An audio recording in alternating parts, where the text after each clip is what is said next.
Iniciando mais um dia do nosso estudo, retomando aqui a sequência do nosso livro Depois da Morte, nós vamos agora para o capítulo número 10 desse segundo tema, os grandes problemas, que nós abordamos inicialmente no capítulo 9, o tema Universo e Deus. Falamos um pouquinho sobre o universo na sua estrutura, claro que de uma forma muito superficial, porque para tratar desse tema, né, de todos os elementos que compõem o universo, havia necessidade de um conhecimento muito maior.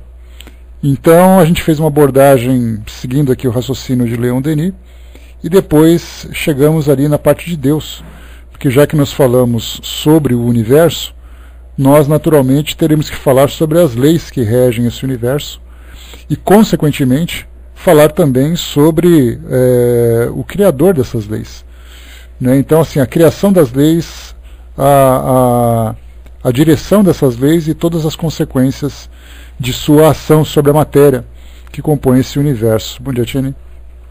Portanto, abordamos, né, em 3 encontros esse tema.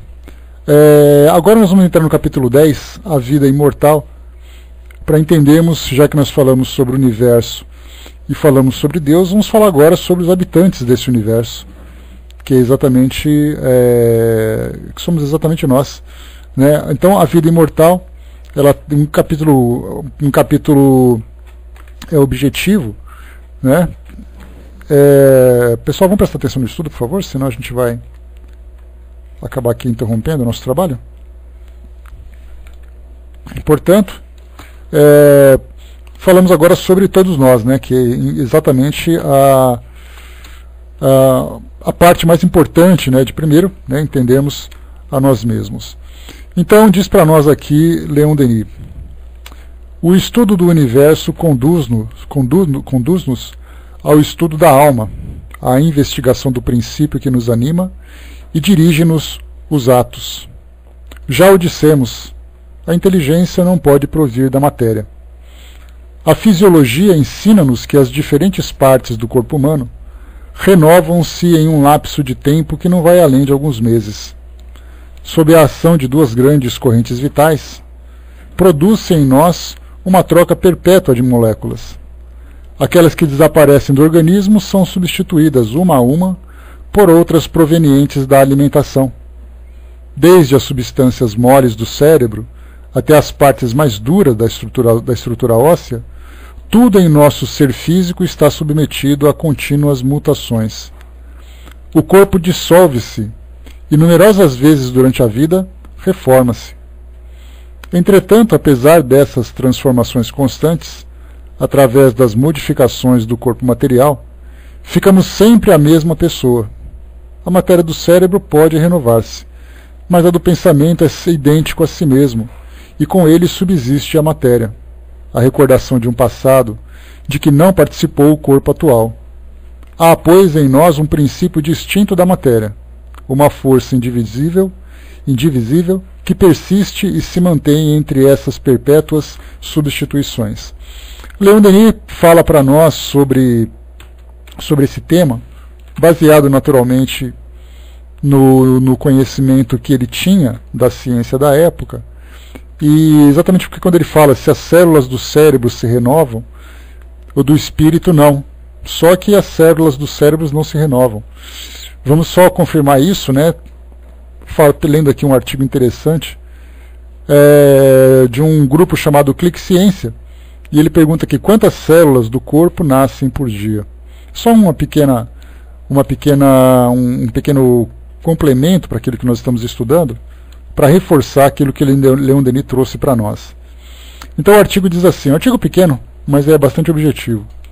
Ele foi assinado pelo biólogo Evandro Niero, que é doutor em Biologia Celular e Molecular da Universidade de São Paulo. Foi um artigo do ano passado. Então ele diz assim para nós, só um instantinho, aqui: é muito difícil precisar o número de células que nascem e morrem em nosso organismo a cada dia. Mas calcula-se que o corpo de um adulto, produz em média 300 milhões de células por minuto, ou 432 trilhões por dia. Uma renovação que ocorre principalmente em tecidos epiteliais e conjuntivos, responsáveis pelos revestimentos e pela sustentação do corpo. Essa taxa pode variar em algumas situações, por exemplo, quando o corpo precisa reparar uma lesão. O aparecimento de novas células não ocorre uniformemente. O tecido epitelial de revestimento do estômago, por exemplo, é renovado a cada 4 a 7 dias. Já a epiderme da pele, chamada camada mais superficial, é completamente renovada a cada 15 a 30 dias, dependendo da idade do indivíduo. Células musculares, cardíacas e neurônios, musculares cardíacas e neurônios, não possuem reposição natural. Uma vez que tais células são perdidas, não ocorre o aparecimento de novas células. Os tecidos possuem processos de renovação e reparação menores à medida que envelhecemos, até que o número de células que morrem ultrapassa o número de células que nascem. Então, aqui esse pequeno artigo para reforçar aquilo que Leon Denis trouxe para nós. Então, é fundamental nós entendermos que quando se fala sobre matéria, quando se fala sobre corpo material, nós não falamos de sonhos, nós não falamos de desejos, não falamos de ideias, de raciocínio, de pensamentos, falamos simplesmente de matéria. E como vimos aqui, o nosso corpo se renova de tempo em tempo, Então há aquelas pesquisas que dizem que a cada 7 meses nós temos um corpo completamente novo, com exceção, naturalmente, das células nervosas. Então temos sempre essa renovação. E por isso nós não podemos atribuir à matéria todo o potencial racional, intelectual e consciencial, como nós vemos da parte do espírito. Então, continuando para nós aqui. Sabemos que por si mesma a matéria não pode a matéria organizar-se e produzir a vida. Desprovida de unidade, ela desagrega-se e divide-se ao infinito. Quando se fala que ela é desprovida de unidade, significa que ela não pode, em conjunto, compor uma consciência. Cada célula é individual, e a partir do momento em que ela se desfaz, ou que ela morre, outra nasce substituindo a sua função, substituindo as suas atividades. Então isso não afeta intelectualmente. Coloca para nós aqui que desprovida da unidade, ela desagrega-se e divide-se ao infinito. Então, pois está chegando, Zé? De tempo em tempo a gente vai percebendo ali.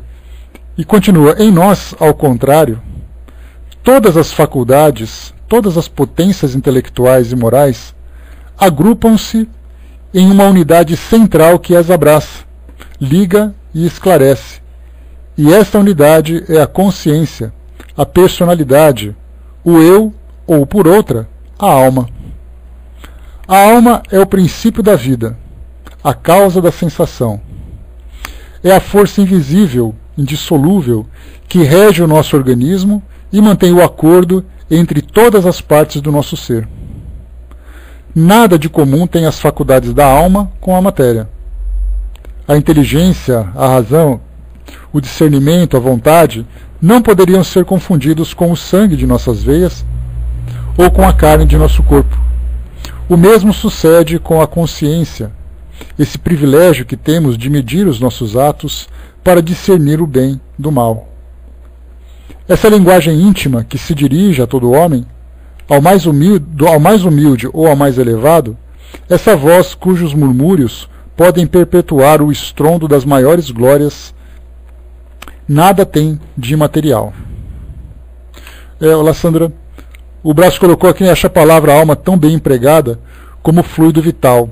É uma questão de linguagem, uma questão de preferência, Braço? Porque nós não podemos simplesmente rotular alguma coisa e patentear, dizendo que essa é a oficial e as outras não são. Eu acho que a gente tem que saber usar muito bem as palavras, para podermos transmitir o raciocínio, transmitir a ideia da forma mais adequada. Os espíritos sempre dizem que é muito difícil para nós nos entendermos exatamente porque cada um de nós, de acordo com a cultura, de acordo com a educação que tivemos, empregamos uma palavra específica para expressar uma determinada ideia. Enquanto nós não conseguimos compreender exatamente o que significa aquilo que nós queremos expressar, nós utilizaremos uma palavra de acordo com a nossa capacidade. Então, tanto alma como espírito, essa confusão que Leon Denis, que Kardec observou, da palavra alma, por exemplo, lá na introdução do Livro dos Espíritos, ele fala sobre isso, que a alma ela pode ter 3 atribuições diferentes, dependendo da interpretação que se faça. Então, ele, para poder explicar bem, e como os Espíritos disseram a ele que é importante que nós determinemos quais palavras serão usadas para expressarmos tais ideias, então ele trouxe para nós essa didática. Então ele disse exatamente isso. A alma, pois é, então ele perdeu muito tempo falando sobre isso, mas na verdade não foi perda de tempo, foi a necessidade de nós especificarmos exatamente do que nós estamos falando. A própria palavra espírito, naquilo que Kardec trouxe para nós, ela tem 2 sentidos. O espírito com letra minúscula e o espírito com letra maiúscula. O espírito com letra minúscula significa esse princípio inteligente que existe no universo, que é diferente da matéria e que é diferente de Deus. O espírito com letra maiúscula, ele fala da personalidade. Então nós podemos dizer assim, nós somos espíritos, ótimo, com letra minúscula. O espírito desencarna, também com letra minúscula. Agora, os espíritos vieram conversar conosco. Já falamos de personalidades, já é com letra maiúscula. A gente vê que até nisso tem esses detalhes. Então, importante para nós. Quando nós estudamos, terminamos recentemente o estudo do livro dos médiuns, e que demorou ali quase 3 anos para a gente terminar esse livro, E quando nós iniciamos esse trabalho, no primeiro estudo que nós tivemos, primeiro encontro, eu trouxe para vocês aqui algumas observações antes de começarmos a tratar do livro propriamente. E eu trouxe para vocês aqui várias expressões que são utilizadas para poder falar sobre espíritos. Que é dita porque palavras que são ditas popularmente. Então nós criamos aqui um vocabulário com mais de 10 expressões diferentes. Por exemplo, vamos falar de espíritos, vamos falar de alma, vamos falar de fantasmas, vamos falar de assombração, vamos falar de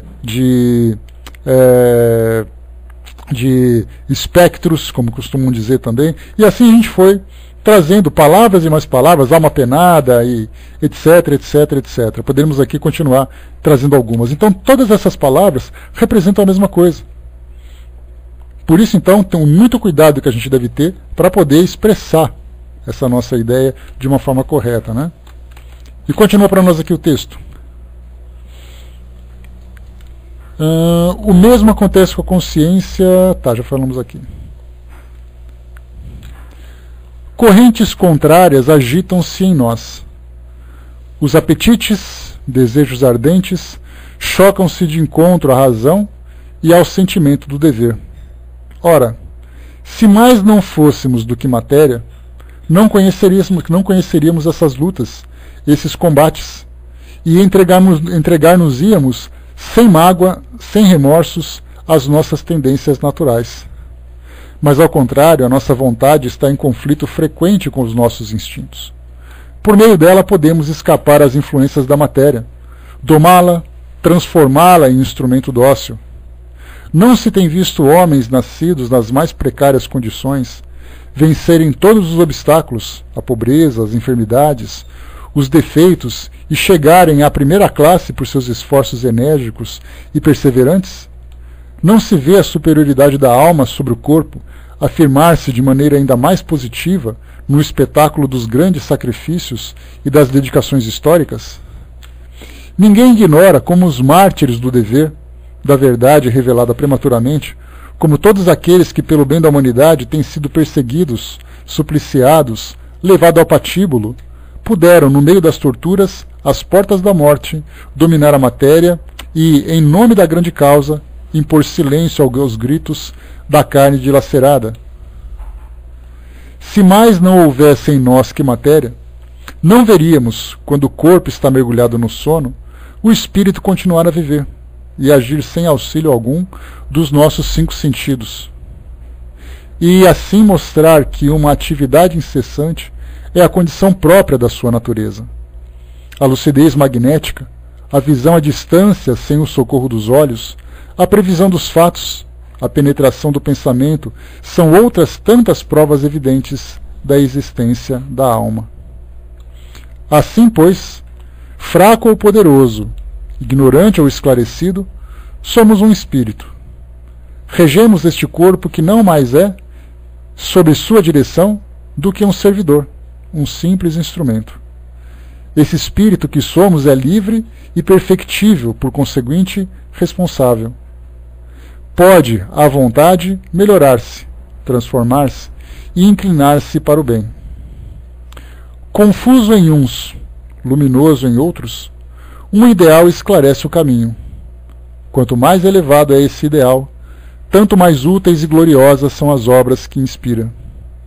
Feliz a alma que, em sua marcha, é sustentada por um nobre entusiasmo, amor da verdade e da justiça, amor à pátria e amor da humanidade.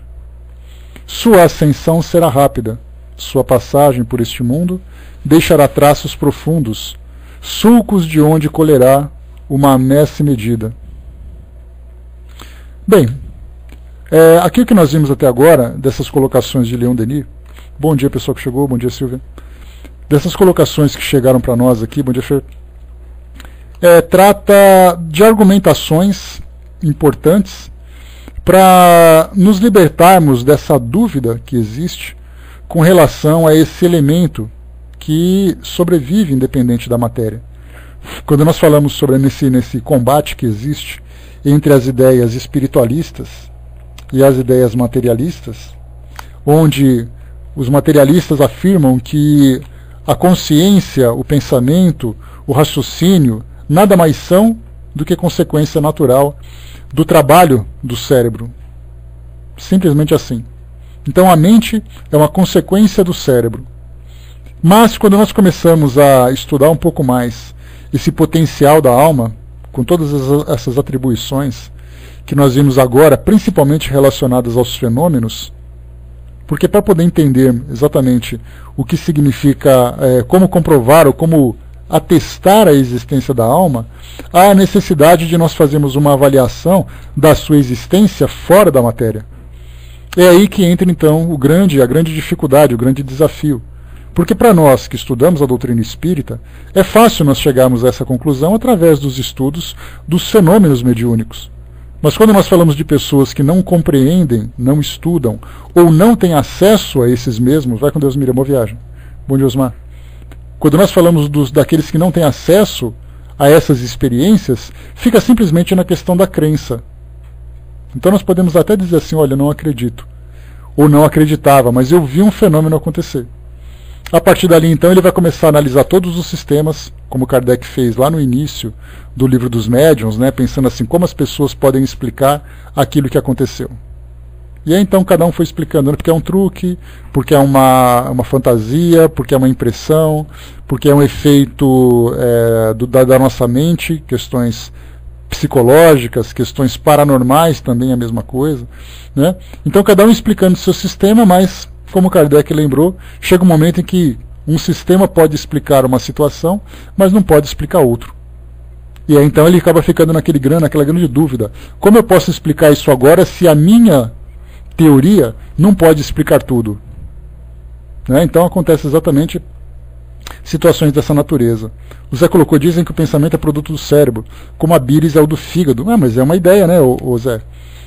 Isso é exatamente aquilo que eu falei para vocês. Como é que você pode concluir que o pensamento não é algo que independe da matéria, se você não conhece nada que vá além da matéria, ou não aceita nada que vai além da matéria? Como eu trouxe para vocês aqui, e nós fizemos um estudo importante sobre isso, aqui tanto na parte do livro Obras Póstumas de Kardec, quando ele falava sobre o materialismo, como também Leon Denis, na primeira parte aqui do nosso Depois da Morte, quando ele falava sobre as crenças e as contestações. E então ele falava assim que é muito comum, e aliás foi o que eu trouxe para vocês, né, aqueles depoimentos de pessoas que que optaram pelo ateísmo como filosofia. Quais as causas dessa crença? Quais as causas da adoção, para a adoção dessa filosofia? Por que as pessoas deixam de acreditar na alma? Por que as pessoas deixam de acreditar em Deus? Como eu trouxe para vocês aqui, né, de alguns depoimentos que eu comentei, todos eles estão relacionados com uma contestação das ideias religiosas atuais. Então, na verdade, eu deixo de acreditar em Deus porque eu não concordo na forma como as religiões falam de Deus.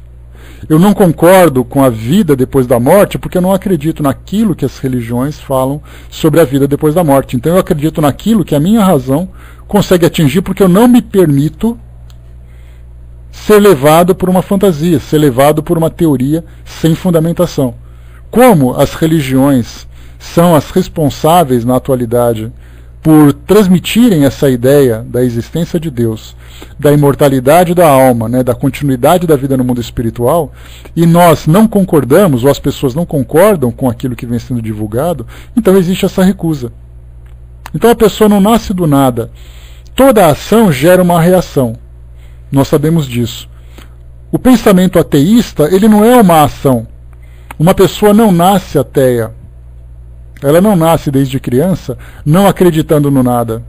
Ela reage a partir daquilo que é oferecido a ela. Então nós vemos que se você reage, se por acaso você tivesse um pensamento diferente desde a sua infância, você provavelmente aceitaria com mais naturalidade.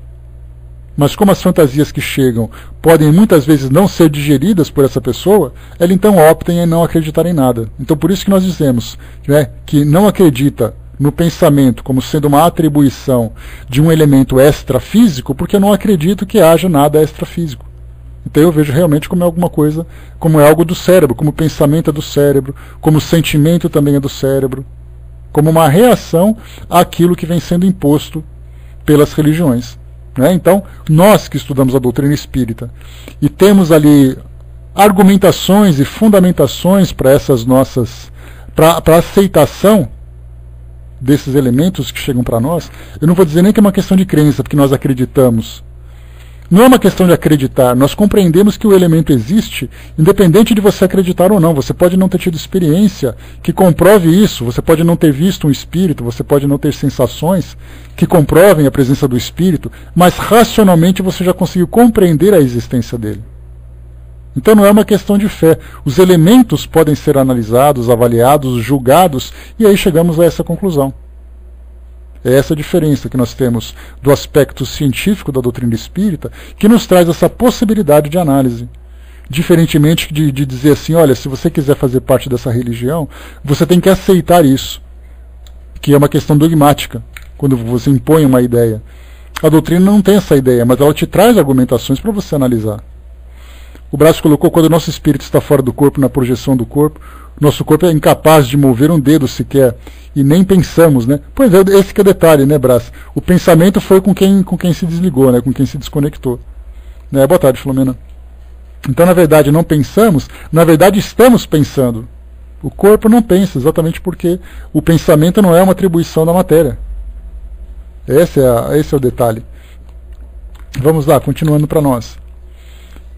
Estabelecida a existência da alma, o problema da imortalidade impõe-se desde logo. É essa uma questão da maior importância, porque a imortalidade é a única sanção que se oferece à lei moral, a única concepção que satisfaz as nossas ideias de justiça e responde às mais altas esperanças da humanidade. Então aqui, bom dia, Empória, aqui a gente já começa a pensar a respeito das questões morais. O que significa exatamente isso? Que quando nós falamos, por exemplo, de todos os eventos que acontecem aqui no nosso mundo e que de uma forma direta ou indireta afetam a humanidade, então nós podemos dizer assim, tá, se por acaso existe uma crise social, todas as pessoas são afetadas. Se por acaso existe uma epidemia, muitas pessoas são afetadas. Se por acaso existe uma catástrofe natural, muitas pessoas também são afetadas. Mas a pergunta é, por que elas são afetadas e outras não são? Por que umas vivem na miséria e outras vivem na opulência, na riqueza, no conforto? Por que umas são saudáveis e outras sofrem com patologias, com limitações de toda a ordem? Se nós analisarmos friamente,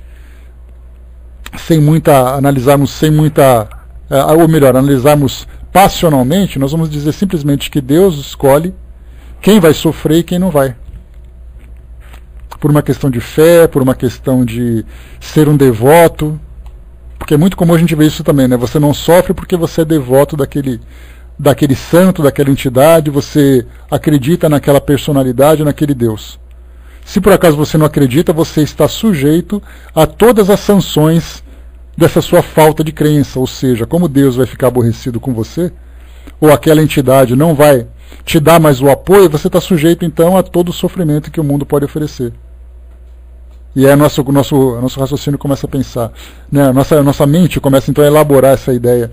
Se Deus é a perfeição, que é a perfeição máxima que existe no universo, né? Embora não exista a perfeição mínima, né? A perfeição é perfeição, mas a gente sempre fala da perfectibilidade, né? A perfeição relativa e a perfeição absoluta. A perfeição absoluta é Deus. A perfeição relativa é aquilo que nós, como criaturas, conseguimos alcançar. Isso porque nós, como criaturas, jamais teremos as atribuições do próprio Criador. Assim nós entendemos então essa grandeza de Deus. Então, se Deus é passional, se Deus é seletivo, ele escolhe quem vai sofrer, quem vai ser feliz, então ele não pode chegar, não pode ser essa perfeição que nós imaginamos. Por isso então, quando nós estudamos, né, causa e efeito, né, Silvia, ela é uma lei que rege nossas vidas e nos dá experiência, ou seja, a causa e efeito nada mais é do que nós aprendemos com aquilo que nós fazemos. Porque causa e efeito a gente sempre tem essa impressão, como eu passo para vocês, que ela dá a impressão de ser alguma coisa negativa. Causa e efeito significa você faz errado e você é castigado. E na verdade a causa e efeito ela te devolve aquilo que você fez. Se você é um bom agricultor, e você semeia, cuida da sua terra, rega direitinho e cuida das suas plantas, certamente você vai ter uma colheita produtiva. Se você é aquele agricultor negligente, você sabe qual vai ser a consequência. Então, na verdade, causa e efeito significa, se você faz certo, você é recompensado com o resultado positivo do seu trabalho. Se você erra, você é recompensado, infelizmente, ou você é punido com as consequências negativas do seu trabalho. Então essa lei de causa e efeito, ela é uma lei que se encontra constantemente em ação, ela não tem prazo de validade, e nós sempre podemos reverter uma situação. E esse sempre, naturalmente, não depende do nosso tempo, né? Pois é, essa questão de você reencarnar de uma forma negativa mostra exatamente isso, que não é uma questão de você simplesmente acreditar que você nasce do sofrimento. Porque, na verdade, antes de falarmos de reencarnação, o que eu trouxe para vocês é exatamente isso. Como é que nós podemos analisar essa questão do nosso mundo hoje com essas tantas diferenças que existem entre estilos de vida? Aí nós pensamos assim, mas foi Deus que escolheu isso. Ele que escolheu quem vai nascer na África passando fome, sofrendo com epidemias de doenças daquelas mais destrutivas, enquanto que outros vivem tranquilamente, estudando, tendo suas famílias, confortavelmente. Por que existe essa diferença?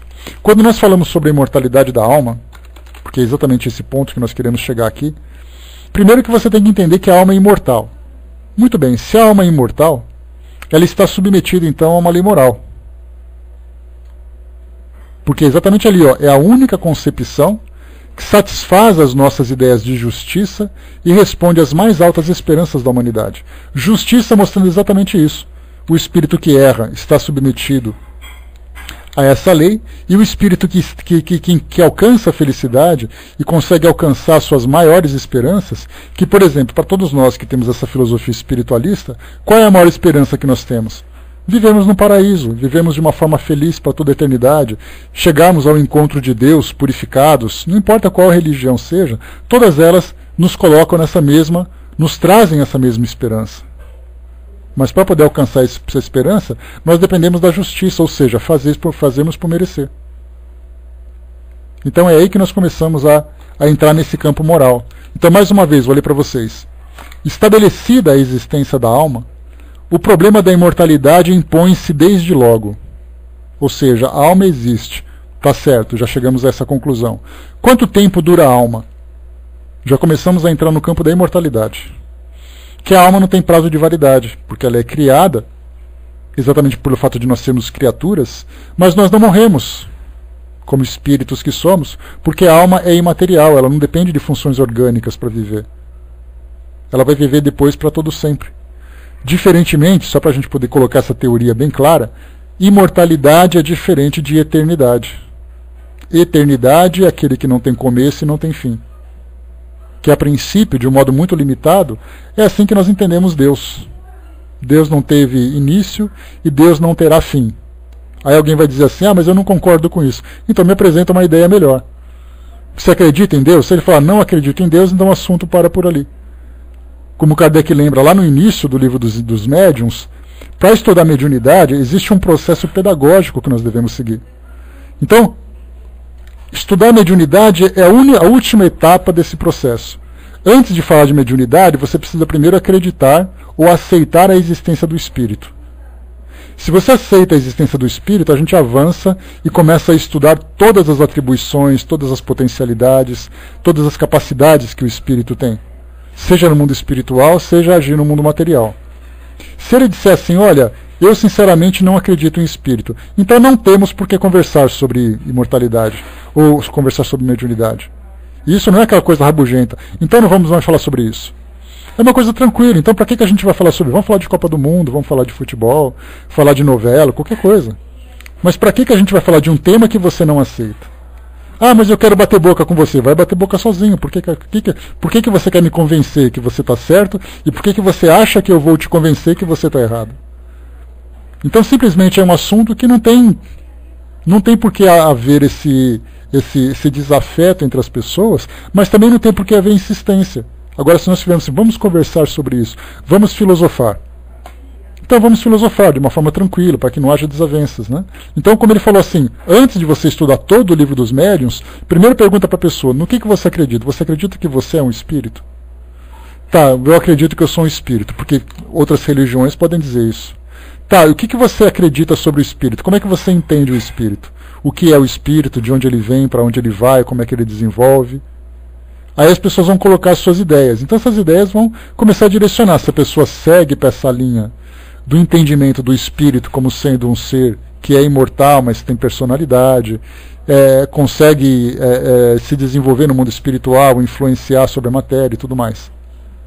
Aí vamos falar sobre isso. Agora você vai falar que eu sou um espírito, que eu fui criado no momento em que eu nasci, que no momento em que meu corpo físico morre eu vou para o céu ou vou para o inferno. Se essa é a sua crença, para que eu vou falar sobre mediunidade? Então tudo tem aquela coisa, o porquê das coisas. Vale a pena, não vale a pena? Quais são as ideias? Elas são conflituosas? Elas são afins, são semelhantes? Né? Então, primeiro acreditamos, tá, o espírito existe. Depois, o espírito é imortal. Ótimo. Então o espírito nasce, mas o espírito não morre nunca mais. Então a partir dali a gente pergunta, tá, se o espírito vive depois para sempre, o que ele faz nesse para sempre, se a vida dele, como nós entendemos, acontece apenas nesse intervalo de 50, 60, 70, 80, 90 anos. Alguns menos, outros mais, mas passou esse tempo que ele vive aqui no mundo físico, o que acontece depois com ele? Aí já começam a surgir as dúvidas, cada escola traz a sua teoria. Mas ele coloca assim, essa é uma questão da maior importância, porque a imortalidade é a única sanção que se oferece à lei moral. A única concepção que satisfaz as nossas ideias de justiça e responde às mais altas esperanças da humanidade. Quando se fala sobre a única sanção que se oferece à lei moral, a pergunta é, por que eu tenho que ter moralidade? Por que eu tenho que ser bom? Por que eu tenho que respeitar as pessoas? Por que eu tenho que ser caridoso com as pessoas? Se o espírito não for imortal para que ele possa desfrutar dessa lição que ele recebeu, seja recebendo um benefício, seja oferecendo um benefício, o que isso vale então? Por que eu tenho que ficar chorando pelas pessoas? Por que eu tenho que ficar preocupado se elas estão com fome ou não? Então, na verdade, a gente pensa assim, para que todas essas ações que tenham valores morais, sejam elas, né, morais ou imorais também, porque na verdade a imoralidade nada mais é do que a ausência desses valores. Mas quando a gente fala o que é moralidade, a gente fez um estudo do Evangelho há alguns anos, falando quais são as virtudes e quais são as imperfeições. As virtudes a gente falava sobre perseverança, sobre caráter, sobre caridade, sobre fraternidade, sobre indulgência, sobre patriotismo, tantas que nós falamos, e falamos também o oposto disso tudo. Por que nós temos que viver numa sociedade moralizada? Para que a gente possa viver bem? Tá, e depois que a gente morre, acaba tudo isso, você não colhe esses frutos. Então a gente vê que essa imortalidade é exatamente o que dá ao espírito, o que dá a lei moral, essa sanção de validade, ou seja, existe um motivo para que a gente possa viver moralmente, porque o espírito recebe os efeitos positivos disso. Cindizinha colocou, outro dia postei no Facebook uma imagem com uma frase que nem tinha nada a ver com reencarnação. Depois fui surpreendida pelo comentário de uma amiga, pedindo desculpa, mas dizendo que não tinha vivido outras vidas. Eu só concordei, não valia a pena. Pois é. E até porque também, Cindizinha, quando você fala sobre se você reencarnou ou você não reencarnou, isso não faz diferença nenhuma, porque a sua realidade é agora. Se você quiser comprovar isso, espera simplesmente tudo isso acabar que você vai ver depois. Né? Aquela história assim, eu não acredito em tal coisa no mundo espiritual. Não tem problema, a gente vai chegar do outro lado e quando chegar lá a gente vê se é verdade ou não. Mas se você tiver essa consciência de que você é um espírito reencarnado, que existe essa lei de causa e efeito, que você tem um grande potencial de desenvolvimento, um grande potencial de aprendizado como espírito que você é, independente do ambiente que você vive, se você tem isso como convicção, a sua vida se desenvolve com muito mais tranquilidade. A gente vê o sofrimento das pessoas, sofrimentos que existem das formas mais dolorosas, mais tristes que a gente pode encontrar pelo mundo afora. Aquela pessoa que não compreende aquele sofrimento que ela vive, ela simplesmente vai esperar a vida acabar ou ela vai acabar com a própria vida. Porque ela não vai conseguir fazer nada além daquilo pela revolta, pela incapacidade que ela vai sofrer. E é uma incapacidade moral, não é apenas intelectual. Essa incapacidade moral dela de dizer assim, olha, já que eu não tenho nada, então eu não quero fazer nada também. E é assim que a gente vê. Então, na verdade, quando fala que a doutrina espírita para nós, bom dia pessoal que chegou, é um consolador, na verdade é esse consolador pelo esclarecimento que ela traz. Você passa por essa dificuldade, mas você começa a compreender, embora não pelos detalhes, porque nós não sabemos dos detalhes das coisas, nós não temos como voltar, pelo menos de modo geral, né, voltar às nossas memórias antigas e entender o porquê das coisas. Mas quando a gente começa a entender pelo menos o mecanismo que rege a vida de todos nós, certamente a nossa vontade vai muito diferente. Né? Pois é, essa frase é magnífica, assim dizia. É uma que eu mais gosto, né? Esse filme, o Cidade dos Anjos. O anjo falava para a médica, né? Mas eu não acredito em anjos, ela disse. Ali nos corredores do hospital onde ela trabalhava, que ela era cardiologista, né, personagem da Meg Ryan. E aí então o anjo chegou, né, o Nicolas Cage chegou ali e falou assim, olha, eles existem, né, algumas coisas existem, acreditando nelas ou não. Aí fica aquela interrogação, tá, você não acredita. Então tá, por que nós acreditamos em reencarnação? Pela capacidade que nós temos de analisar esse fenômeno. Porque a reencarnação é um fenômeno. Então nós analisamos esse fenômeno. Você acredita em mediunidade? Eu estudo a mediunidade analisando os fenômenos, conhecendo médiums, estudando os fenômenos em todos os lugares. Então nós vemos que é tudo uma questão de certeza. E aquela história, você acredita, por exemplo, que Jesus, depois que ele foi crucificado, ele se elevou ao céu? Por que você acredita? Acredito porque estava escrito. Tá, mas o que mais? O que te dá essa convicção? Ah, porque Jesus é Deus, ele pode. Isso não é argumento, isso é fé. Então, na verdade, é sempre assim. Algumas pessoas não acreditam. Tá, se você não acredita nisso, não tem problema. Viva a sua vida bem, seja feliz vivendo a sua vida. Faça o melhor que você puder e depois, mesmo que você não tenha essa compreensão, você vai colher os frutos daquilo que você fez. Foi aquilo que eu lembrei para vocês lá no livro O Céu e o Inferno. Quando um espírito desencarnou, chegou no mundo espiritual como um espírito feliz, dentro daquela categorização que Kardec fez, espíritos felizes, espíritos sofredores, criminosos arrependidos, suicidas, espíritos endurecidos, etc, etc, etc. Aí ele falou assim, olha, eu cheguei aqui, mais ou menos com essas palavras, né? Mas a gente dá para entrar no pensamento dele. Ele falou assim, olha, eu fiquei surpreso porque eu fui recebido como um vencedor. Eu só não sei vencedor do quê? Porque eu fiz tudo que eu tinha que fazer ali, vivendo bem, sendo generoso com as pessoas, sendo moralizado e tudo mais. De repente eu chego aqui e sou recebido por outros espíritos, como se eu fosse assim um grande vencedor. Então, na verdade, mesmo que ele não tivesse essa consciência, ele colheu os frutos positivos daquilo que ele fez. Então é isso que a gente tem que incentivar as pessoas e também termos essa convicção. Que embora eu possa não ter certeza do que exista no mundo espiritual, eu tenho que ter certeza do porquê eu estou fazendo as coisas. Porque no mínimo eu vou ser feliz e vou fazer as pessoas serem felizes. Extrapolando aquilo que tem no mundo físico, no mundo espiritual eu vou viver as consequências disso. a bondade para os bons e o sofrimento para aqueles que não conhecem ainda a bondade, para que possam aprender de novo. Lá em cima Zé colocou: a humanidade cria sem saber excessivamente, mas em tempo algum cria como saber e por quê. Exato. Como acontece no Livro dos Espíritos, quando os espíritos responderam a Kardec, que nós temos ali muitos animais que vivem no mar, os corais, por exemplo, que não têm ideia das suas existências pelo fato de não terem consciência ainda, mas contribuem para a evolução do mundo de acordo com as leis de Deus. Inconscientemente eles fazem aquilo. Quando nós olhamos, por exemplo, as abelhas que visitam pomares, elas estão o tempo todo polinizando, dando continuidade na reprodução daquelas frutas, simplesmente vivendo a vida delas. Agora, nós que temos a razão, se pudermos fazer isso de um modo mais objetivo, mais consciente, certamente o nosso trabalho vai ser muito mais produtivo. A Silvia colocou: eu tive a oportunidade de que a reencarnação existe, de conhecer, saber, né? Pois é, então a gente vai sempre aprendendo aos poucos, né? Cada um no seu tempo, cada um de acordo com suas possibilidades. O Brás colocou: eu sofri um pouco com a espiritualidade querendo me alertar quando ainda criança, mas valeu a pena, né? Diz deixa eu ver aqui: mas o princípio inteligente e estruturador da matéria agem sem que eles tenham essa consciência. É disso que eu estou falando, Brás.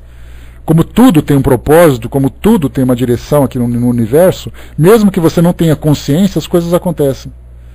Agora, quando nós atingimos a consciência e continuamos agindo desse modo tão vazio, desse modo tão escuro, como é que nós podemos compreender isso? André colocou aqui, né, diz um amigo que só vai ter certeza que há vida depois da morte se um dia estiver com o espírito, né? Ele é ateu, então ele vai ter que aguardar. Porque a gente lembra que a descrença, a falta de crença, também é uma prova muito difícil. Porque você viver sem ter certeza do que virá, e mesmo assim tem que fazer certo, é uma prova muito difícil. Então, na verdade, esses que não têm crença, né, como a gente lembra que aqueles que agem por fé, agem certo, simplesmente pela fé, sem ter certeza, são aqueles que conseguirão aprender com mais rapidez. Agora, aqueles que deixam de agir pelo fato de não terem fé, eles serão submetidos à lei de causa e efeito, não tem jeito. Leonardo colocou: muitas pessoas não creem em reencarnação, pelo fato que as pessoas se questionam, né? Jesus sofreu tanto na Terra, em sua missão na Terra, até ser finalizado na cruz no Gólgota. Não é admissível que ele fez algo em vidas passadas, né? Agora a lei de Deus está fazendo pagar pelos erros de vidas anteriores. A gente lembra sempre, Leonardo, que os estudos que a gente avança nos proporcionam um entendimento que, como eu já falei para vocês no estudo essa semana, que a dor não significa apenas um castigo. A dor, ela pode ser um aprendizado para aqueles que precisam de estímulo, e a dor, na verdade, é uma demonstração de força para aqueles que são missionários. Então, na verdade, o sofrimento nos sensibiliza sempre. Já pensou se Jesus tivesse feito o que ele fez? Depois ele estava em casa dormindo, aí ele desencarnou dormindo? O que a gente ia fazer depois? Qual seria o nosso grande herói? Então nós vemos assim que esses grandes missionários que chegam no mundo, eles são mártires. E a martirização, essa expressão que a gente tem, é aquele que sofre pelo bem. Então nós precisamos do sofrimento, esse impacto, esse choque. E Jesus foi um missionário. Não foi um espírito endividado, foi aquele espírito que veio fazer seu trabalho e demonstrou através dessa força de fé, inclusive é uma interpretação equivocada, que se faz naquele momento da cruz, quando Jesus diz assim: Pai, por que me abandonaste? Segundo os estudiosos, essa é uma expressão equivocada. Porque pelo conhecimento que Jesus tinha, por que ele ia ficar lamentando na cruz, por que ele foi abandonado?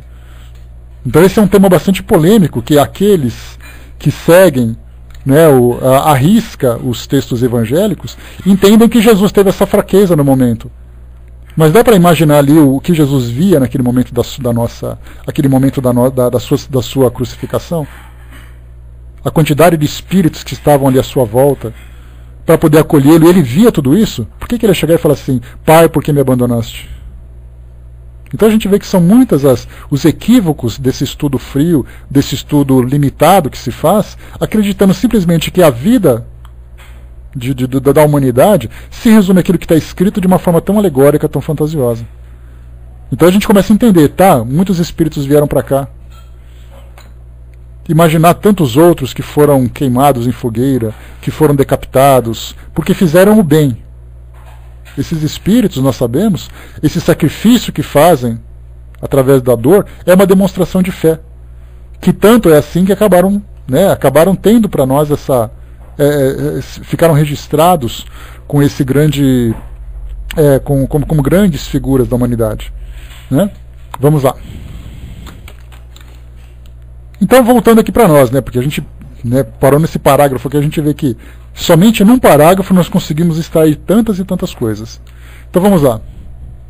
Se como entidade espiritual nos mantemos e persistimos através do perpétuo renovamento das moléculas e transformações do nosso corpo material, a desassociação e o desaparecimento final também não poderiam atingir-nos em nossa existência. Vimos que alguma coisa se aniquila no universo. Quando a química nos ensina que nenhum átomo se perde, quando a física nos demonstra que nenhuma força se dissipa, como acreditar que essa unidade prodigiosa em que se resumem todas as potências intelectuais, que este eu consciente, em que a vida se desprende das cadeias da fatalidade, possa dissolver-se e aniquilar-se? Não só a lógica e a moral, mas também os próprios fatos, como estabeleceremos adiante.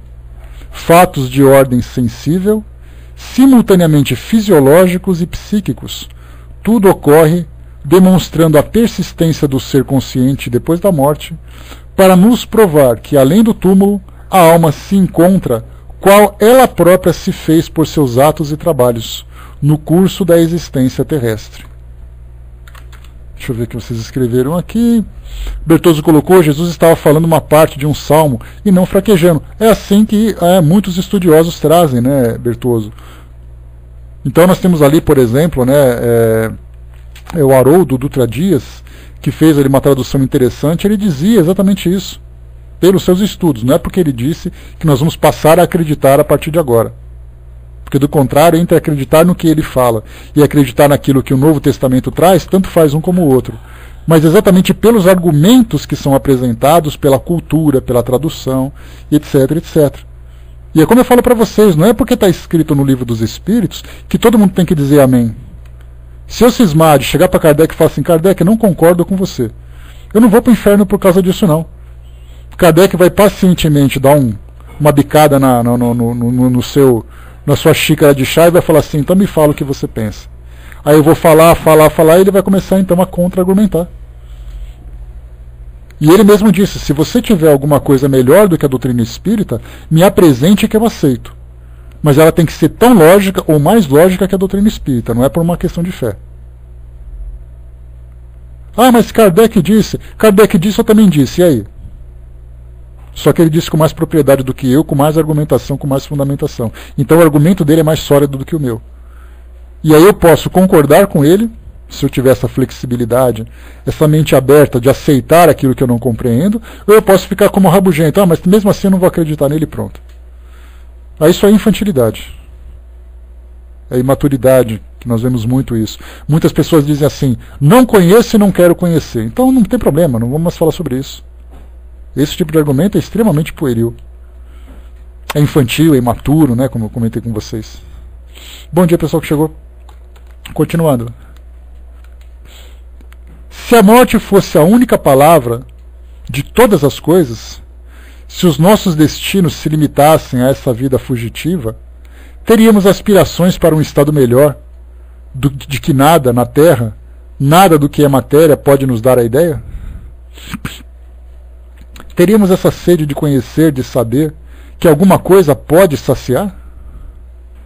Se tudo cessasse no túmulo, por que essas necessidades, esses sonhos, essas tendências inexplicáveis? Esse grito poderoso do ser humano que retumba através dos séculos, essas esperanças infinitas, esses impulsos irresistíveis para o processo e para a luz, mais não seriam, pois, que atributos de uma sombra passageira, de uma agregação de moléculas apenas formada e logo esvaídas? Que será então a vida terrestre, tão curta que, mesmo em sua maior duração, não nos permite atingir os limites da ciência, tão cheia de impotência, de amargor, de desilusão, que nela nada nos satisfaz inteiramente? Onde, depois de acreditar termos conseguido o objeto de nossos desejos insaciáveis, nos deixamos arrastar para um alvo, sempre cada vez mais longínquo, mais inacessível. A gente fala sobre aquele paraíso, né?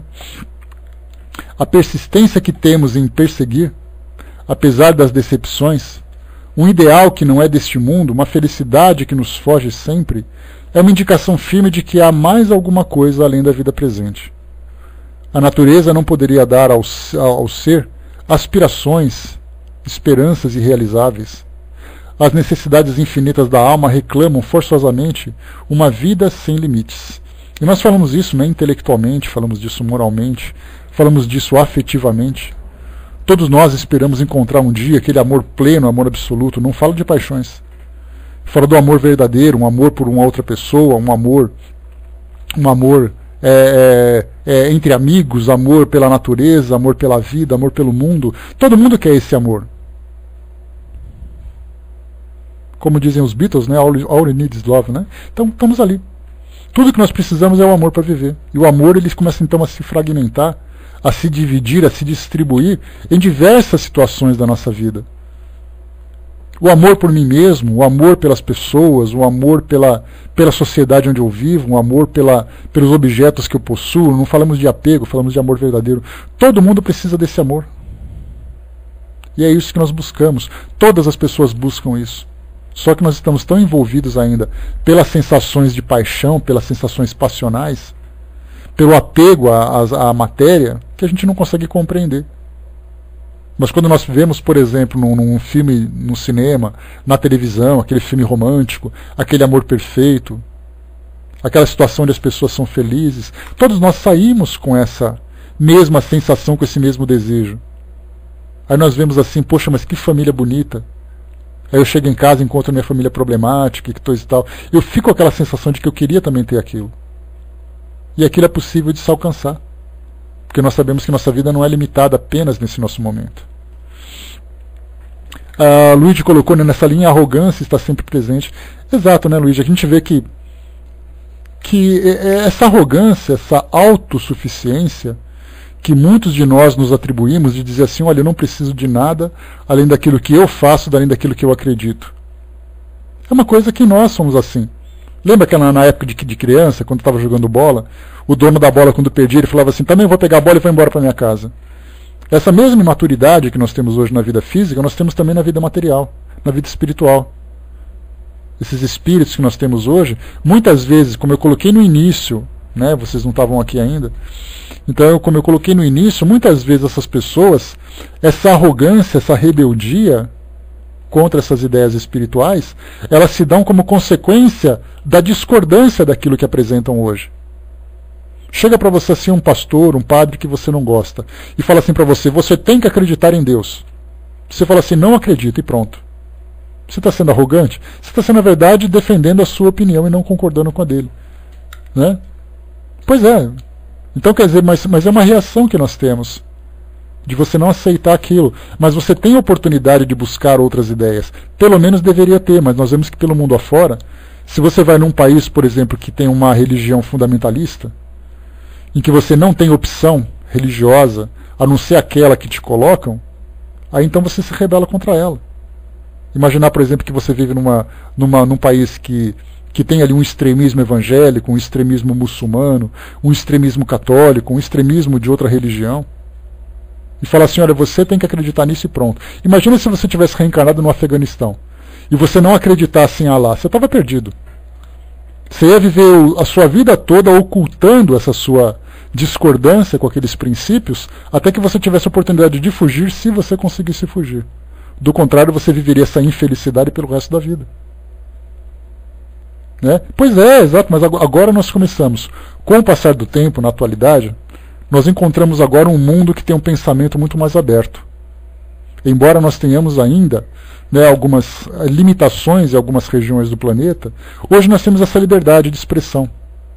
Hoje você pode se declarar, por exemplo, adepto de uma religião sem sofrer as consequências do que acontecia no passado. De um modo geral, você pode fazer isso. Existem locais, obviamente, que é melhor você ficar quietinho, ficar na sua, porque, do contrário, você teria problemas com as pessoas. Mas não é o mesmo problema de antigamente. Problemas de antigamente você sofreria muito mais. Né? Então hoje a gente tem o mundo, o Espiritismo é uma prova disso. No começo do século XX, o espiritismo era perseguido pela justiça.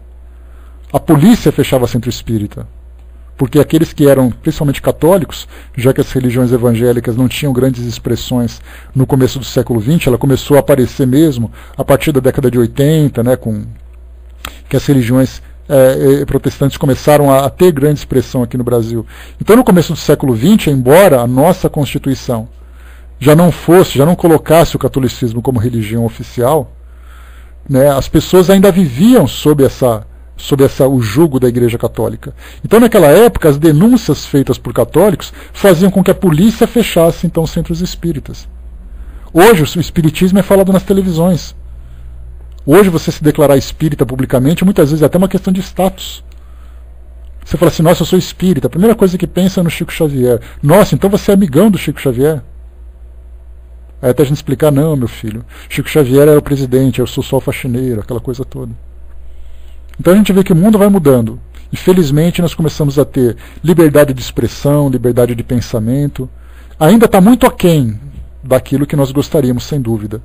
Nós gostaríamos que cada pessoa tivesse a sua própria fé e vivesse fraternalmente com todos aqueles que pensam diferente. Mas infelizmente nós nos encontramos numa situação diferente, que se você diz que é de uma religião, dependendo da comunidade que você está, você é discriminado. Pois é. Então, quer dizer, nós estamos ali, né, evoluindo, crescendo, aprendendo. O Brás colocou, tem religião que diz que nós pecamos em chamar Deus por apelido, né, tem que ser Jeová. Pois é, tem de tudo, né, o Brás.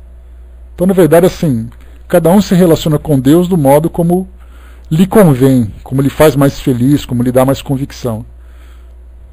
E ter essa oportunidade de nós conversarmos isso publicamente. Se nós tivéssemos o Pautalk, por exemplo, no começo do século XX, nós teríamos que ter senha na sala, né? As pessoas teriam que colocar senha para poder entrar, porque a sala seria trancada. Que nós seríamos bombardeados, né, por aqueles que não concordam. Mas felizmente a gente tem hoje essa liberdade de expressão, né? Exato, né, embaixador? Um grande problema. Então é isso, né, gente? Deixa eu voltar aqui para a gente pegar. Deixa eu ver aqui. Bom, o próximo item que a gente vai conversar vai ser o item número 11, que fala agora sobre a pluralidade das existências. Esse nome pluralidade é um trava-língua infernal. O que significa pluralidade? É uma vida plural, uma vida que não é singular. Então é importante porque muitas expressões que foram ditas no passado por Allan Kardec nós utilizamos até hoje sem sabermos exatamente o seu significado. Então falar de pluralidade das existências é mais fácil a gente falar assim, as diversas existências, as muitas existências, em vez de falar pluralidade. Podem falar olhando para o espelho que vocês vão ver a careta que vocês fazem quando falam isso. Então nós vamos falar sobre exatamente isso, as várias existências terrenas que nós temos. E aí eu chamo a atenção sempre para um ponto, para que a gente não caia num equívoco de falar assim, as diversas vidas que nós temos. Porque nós não temos diversas vidas, nós só temos uma única vida. Porque nós somos um espírito vivo e vivos e imortais. Um único espírito vivo e imortal. E pelo fato de nós sermos vivos e imortais, a nossa vida é única. Mas as existências terrenas, as encarnações são muitas. Então quando a gente pega assim, terapia de vidas passadas, de que vida você está falando se você só tem uma? Então nós podemos falar de vivências passadas, de experiências passadas. É importante a gente educar o nosso vocabulário para que a gente possa se expressar, porque no início do nosso estudo, foi exatamente o que eu comentava com o Brás, né? O Brás deu uma caidinha ali, que eu falava exatamente com isso. A dificuldade que nós temos de expressar as nossas ideias é pelo fato de nós não termos palavras certas para poder dizer isso. Então se nós falamos vidas passadas, isso é errado. Então temos que encontrar uma outra forma de nos expressarmos, para dizer exatamente isso, que eu entendo que eu sou um espírito imortal. Se eu disser vidas passadas, significa que cada encarnação é uma vida nova. Então eu sou mortal. Só que na verdade eu acabo ressuscitando. Eu morro numa, ressuscito na outra. Aí eu vou viver uma outra vida. Aí morro de novo, vou ressuscitar na outra. Como eu sou imortal, eu nunca morro. Então eu não tenho vidas. Eu tenho uma única existência. Pensemos nisso. Cada vez que a gente falar, aquela beliscadinha, aquele puxãozinho de orelha para poder pensar sobre isso. Ligeirinho colocou, né, mesmo que não é a religião que importa, e sim a crença em Deus. Muitas pessoas buscam essa crença, Ligeirinho. O problema que nós encontramos hoje é que quando você fala acreditar em Deus, a pergunta é: o que você entende por Deus? Muitos de nós que tivemos uma educação religiosa fundamentada principalmente nas religiões tradicionais, nós aprendemos que Deus é aquele Deus que aparece na Bíblia. Aquele Deus de Moisés, aquele Deus que promoveu ali a chuva de fogo e enxofre lá aqui de Sodoma e Gomorra, aquele Deus que colocou Noé na arca e alagou toda a humanidade, aquele Deus que fez isso e tal. Então a gente tem a única ideia de Deus é aquilo que contaram. Então, para você acreditar em Deus, você precisa deixar de acreditar nesse Deus cruel, vingativo do passado, e você criar em si próprio uma nova concepção de Deus. Porque é muito importante, porque do contrário, se você não acreditava quando estava na igreja, você sai de lá. Querem um exemplo? Antes da gente pensar, antes da gente ler aqui o texto de vocês. Se eu falar para vocês assim: olha, imagina que vocês conviveram comigo, imaginando que eu sou muito mais velho que vocês, e vocês eram crianças, e eu passei o tempo todo contando história de fantasmas. Aquelas histórias assim cabeludas, de vocês não dormirem, de chorarem, terem pesadelo e tal. Quando vocês crescem e alguém fala para você assim: escuta, você gosta de fantasma? O que você vai dizer? Eu tenho pavor de fantasma, porque eu passei a minha vida ouvindo sobre fantasma e aquilo me detonava. Então, quer dizer, a ideia de fantasma que eu passei para vocês foi uma ideia negativa. Muitas vezes a ideia de Deus é transmitida também de um modo negativo. Então, quando você fala para a pessoa: você acredita em Deus? Ele fala: não acredito. Não acredito porque agora ele se rebela. Legal teu avô assim dizia, seu bisavô. Então, quer dizer, ele se rebela contra isso. Então, quando você fala assim: eu não acredito na religião, eu acredito em Deus, significa que aquela pessoa criou para ela mesma uma ideia de Deus que é positiva, amorosa, que faz com que ela se sinta bem. Então, aí a gente tem, mas a maioria das pessoas não tem essa capacidade de autossuficiência de criar a própria ideia. Muitas vezes ela se aproxima de uma nova filosofia, aquela filosofia pode trazer para ela um pensamento positivo, outra pode trazer outro positivo, outro pode frustrar novamente. São experiências que vão assim se desdobrando, né? A Silvia colocou lá em cima mesmo porque ainda não temos como saber, né, que seja Deus, né, aquilo que a gente conversou.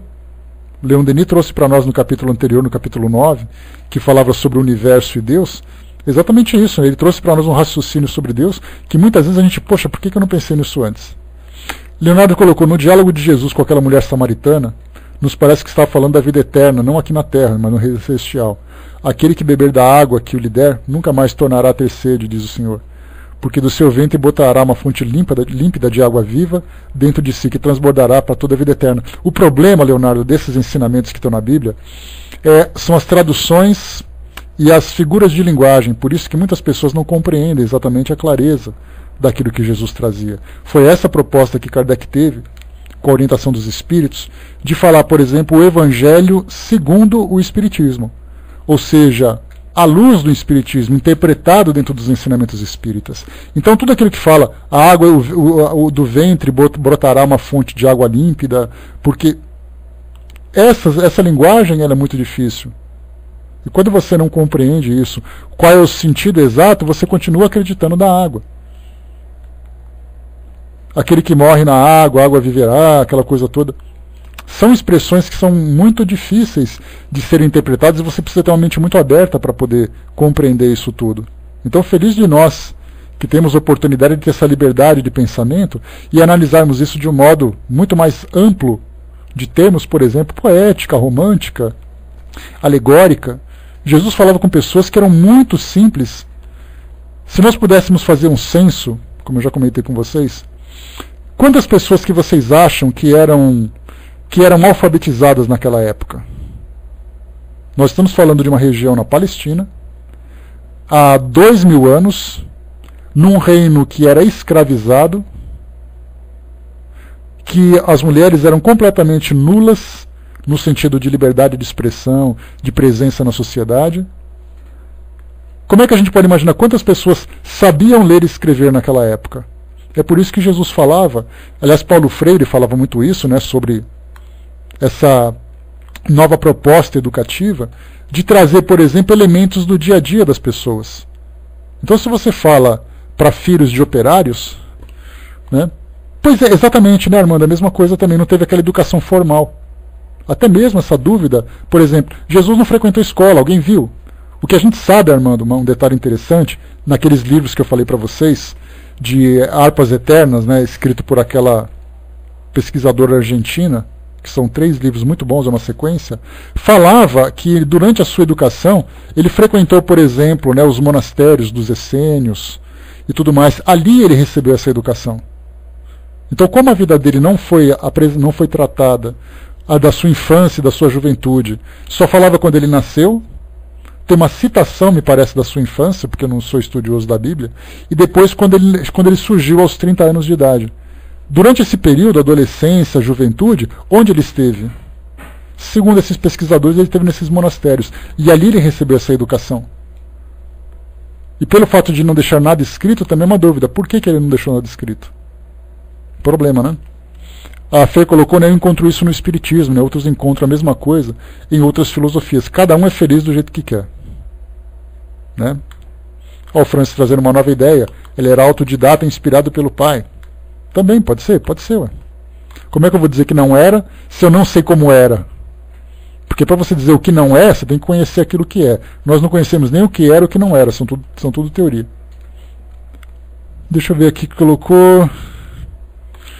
Deixa eu ver, o Osmar colocou, né, outra expressão equivocada, é dizer espiritismo cristão, dando a entender que existe outro espiritismo não cristão. O certo é cristão espírita, né? Essa ideia do cristianismo também era bastante interessante, Osmar. Eu já ouvi debates bastante fervorosos a respeito disso, que inclusive eu conversei, né, com a nossa amiga Vana, desculpem.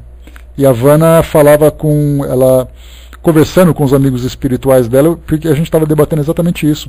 Por que nós temos que afirmar que o espiritismo é cristão?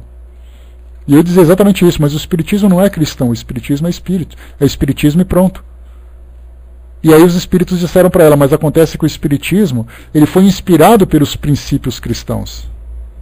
Exatamente porque Jesus, né, os estudos do Evangelho que nós tivemos, são estudos que nos deram essa fundamentação moral. Mas eu poderia dizer assim, tá, mas existe espiritismo budista?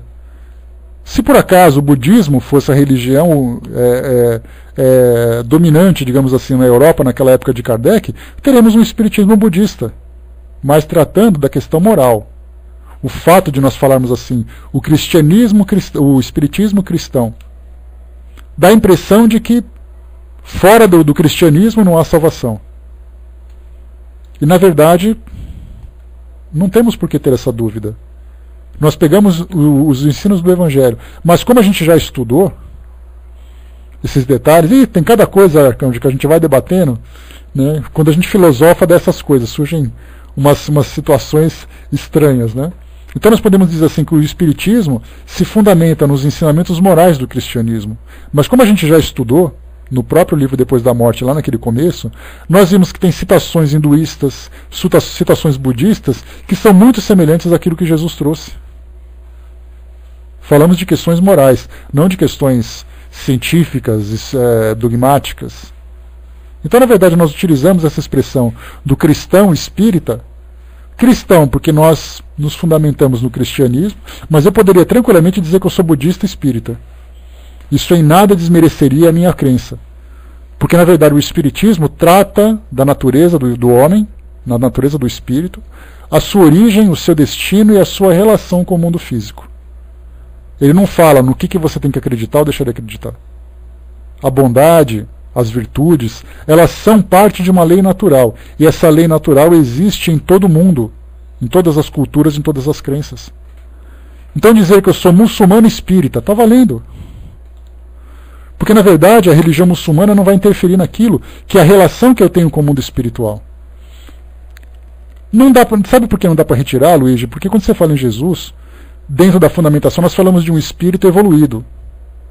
E sendo um espírito evoluído, por que tiraríamos ele? Sendo que ele é respeitado por todas as religiões. Até porque também, como o próprio Kardec coloca, ele foi o responsável por organizar todo esse ensinamento. Por que você vai tirar o responsável pela coordenação de um grupo? Eu não quero falar em Jesus porque eu acho que isso é dogma. O dogma está na cabeça dele. Porque na verdade o espírito que assina esse trabalho é exatamente Jesus. Mas e se não fosse Jesus? Vamos imaginar que Siddhartha Gautama tivesse vindo, que é o Buda. viesse para Kardec, eu sou o Buda que já veio do passado, teríamos ali Buda como coordenador. Qual é o problema? Se os princípios são os mesmos, se os espíritos são elevados. Então temos o espírita cristão, ou como diz Emmanuel, né, o cristianismo redivivo, exatamente porque tratamos dessa questão do cristianismo como base dessa nossa filosofia. O Armando colocou, isso acontece por ter o nome de Jesus na doutrina. Se acha que é espiritismo cristão, exato, né? Obrigado, Cindizinho. Então, a gente tem que começar a se libertar desses dogmas. Não, o espiritismo só é válido, fora de Jesus não há salvação.